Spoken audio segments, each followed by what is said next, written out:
Jóvenes, en biología entonces vamos a ver el tema de bioelementos. Los bioelementos y las biomoléculas se trata dentro de un tema más grande que se llama bioquímica. ¿Sí? Entonces vamos a dar una pequeña introducción a lo que es bioquímica y de ahí pasamos a lo que es las definiciones de bioelementos. Entonces, cuando hablamos de la bioquímica, hablamos de una rama de la biología, el cual se encarga de estudiar a los bioelementos, ¿sí? Y biomoléculas y todo tipo de reacciones químicas que ocurren en los seres vivos. ¿Por qué es importante estudiar la bioquímica o por qué es importante la bioquímica? ¿No? Porque permite conocer la estructura y comportamiento de cómo actúan estas moléculas, estos bioelementos dentro de nuestro cuerpo. Cuando hablo de biomoléculas, hablo de proteínas, hablo de lípidos, ¿sí? Hablo de vitaminas, hablo de glúcidos, que son los azúcares, y bioelementos corresponderá pues a los elementos esenciales que se necesitan para poder sostener la vida.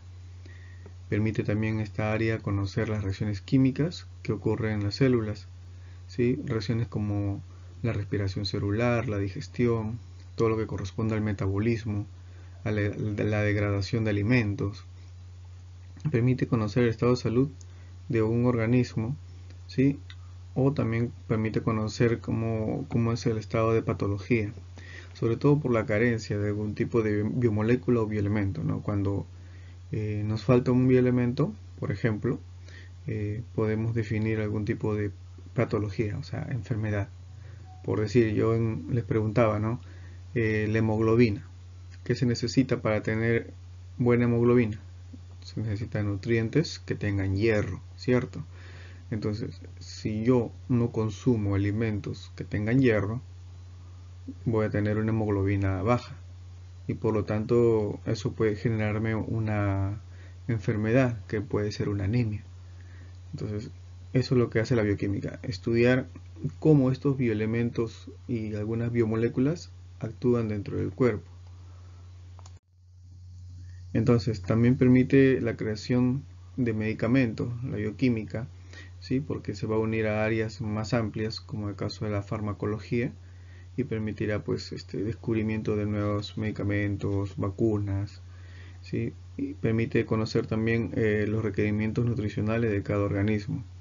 Entonces, cuando hablamos de biomoléculas, hablaremos ahí de los nutrientes, los azúcares, los almidones, ¿sí? Entonces, eso es parte de la bioquímica. Las vitaminas, eh, todo organismo entonces necesita dentro de su constitución bioelementos y biomoléculas. En esta primera parte hablaremos de los bioelementos, tanto primarios, secundarios y los oligoelementos. Y las biomoléculas, que pueden ser orgánicas e inorgánicas, lo trataremos en el tema siguiente. Dentro de los bioelementos, ¿sí? Tenemos entonces el famoso CHOMS, que van a ser los bioelementos primarios, son los esenciales, ¿sí? Y son los que componen la materia viva en un mayor porcentaje. En un menor porcentaje están los secundarios, como el sodio, el calcio, el magnesio, el potasio, el cloro. Y después existe otro grupo llamado oligoelementos que no se necesita en gran cantidad, simplemente algo mínimo, como el caso del zinc, por ejemplo. Entonces, estos bioelementos primarios son indispensables para formar todo tipo de biomoléculas. Y dentro de las biomoléculas hay grupos. Tenemos el glúcido, que son azúcares, los lípidos, que son las grasas, las proteínas y ácidos nucleicos. ¿Sí? Todo este grupo de biomoléculas, bioelementos primarios van a conformar el 96% de la materia viva. Entonces, ¿cuáles son? Carbono, hidrógeno, oxígeno y nitrógeno. Antiguamente era hasta el nitrógeno, pero hoy en día se considera también al fósforo y al azufre. Entonces, ¿qué funciones tienen estos bioelementos?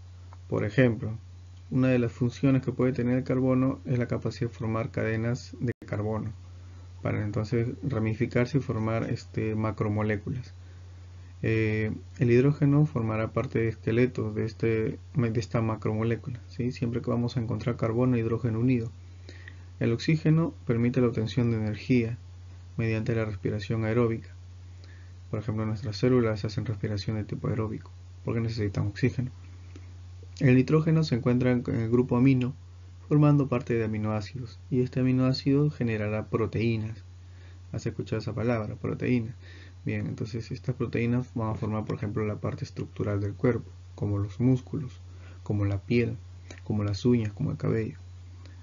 El fósforo se halla en el grupo fosfato, ¿sí?, formando parte de nucleótidos, y el nucleótido es una estructura del ADN. Por lo tanto, el fósforo es parte de nuestro ADN, y el ADN está en el núcleo de la célula, en los cromosomas. El azufre se encuentra como radical sulfídrico y también forma parte de algunos tipos de proteínas. ¿Sí? No son todas las proteínas, algunos tipos. Dentro del grupo de los bioelementos secundarios van a encontrarse en menor proporción, ¿sí? Constituye un 3,9% de la materia viva aproximadamente. Podemos mencionar al sodio, al calcio, al magnesio, al potasio, al cloro. ¿Cuáles son sus funciones? Por ejemplo, el sodio lo podemos encontrar en la sal de mesa, ¿sí? Va a regular la acidez del cuerpo, va a regular también la parte hídrica del cuerpo, pero si nuestro cuerpo no consume sodio en las dosis normales, va a tener deficiencia o sensaciones de sed, de calambres musculares, ¿sí? Entonces, el sodio es indispensable en la nutrición, pero moderadamente, porque si excedemos de sodio, ¿no?, nos da una deshidratación. Por ejemplo, ustedes cuando consumen las famosas canchitas, ¿no?, la palomita de maíz, el popcorn, ya, cuando tú consumes una canchita, tú le echas sal, ¿cierto? Pero llega un momento que tú estás comiendo y te provoca sed, te da sensación de sed, y tomas agua, y por más agua que tomes sigues teniendo sed. Eso lo generó el sodio. El sodio te deshidrata, ¿sí? Y comienza a eliminar el agua que tienes acumulada, por eso que te da la sensación de sed. Ya. El calcio está en la leche, en el queso, en todo lo que son derivados lácteos. Su función es la formación de hueso, ¿no?, los dientes, la contracción muscular. Si no hay calcio en los alimentos, no va a haber una buena contracción muscular. Entonces, su deficiencia genera enfermedades como el raquitismo y osteoporosis. El raquitismo es cuando la persona no almacena buena cantidad de calcio y los huesos son deficientes, ¿sí? Por lo tanto, esto se da más que todo en niños. No va a crecer, no se va a desarrollar con naturalidad. Van a quedarse de repente una estatura baja y flaquitos.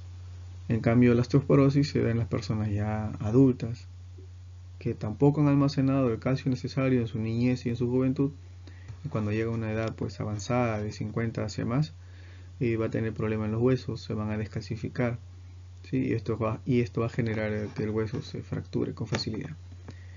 El magnesio encontramos en las verduras de hojas verdes, así como el caso de la espinaca o cualquier tipo de vegetal que consumamos. Forma parte de la molécula de clorofila y proteínas, ¿sí? Entonces, el magnesio es importante porque permite también el impulso nervioso. La baja consumo de magnesio va a permitir lo que nosotros llamamos el estrés, puede permitir que tampoco las personas puedan crecer bien. Bien, entonces el tercer grupo corresponderá a los oligoelementos. Son bioelementos presentes en un casi 0,1%. Su ausencia también puede provocar enfermedades como tanto el exceso. Dentro de ellos voy a resaltar el caso del hierro y del cobalto, ¿no?, que son esenciales dentro de lo que corresponde a una síntesis de hemoglobina. Por ejemplo, el cobalto forma parte de la vitamina B12, la cianocobalamina, ¿sí? Esta vitamina permite formar moléculas de hemoglobina en nuestro cuerpo, y eso es parte de la sangre, ¿sí? Por eso que una persona que no consume vitamina B12 o ácido fólico, que está sobre todo en cítricos, va a tener problemas de hemoglobina y puede generar un tipo de anemia. Lo mismo va a pasar con el hierro, que está presente en las carnes, ¿no? Si nosotros no consumimos el hierro en las carnes, entonces también va a producir otro tipo de anemia. que va a ser anemia ferropénica, o sea, por deficiencia de hierro. ¿Ya? Tenemos el zinc, el cobre, que también forma parte de funciones propias de los impulsos nerviosos, ¿sí? Pero de repente lo más importante aquí sería el cobalto y el hierro, ¿no? Porque genera una enfermedad que en el Perú todavía sigue latente, como es la anemia. Así es que hay que alimentarse bien con los diferentes productos que podamos consumir. Bien, jóvenes, entonces hasta aquí hemos visto un poco acerca de la bioquímica y los bioelementos. Gracias.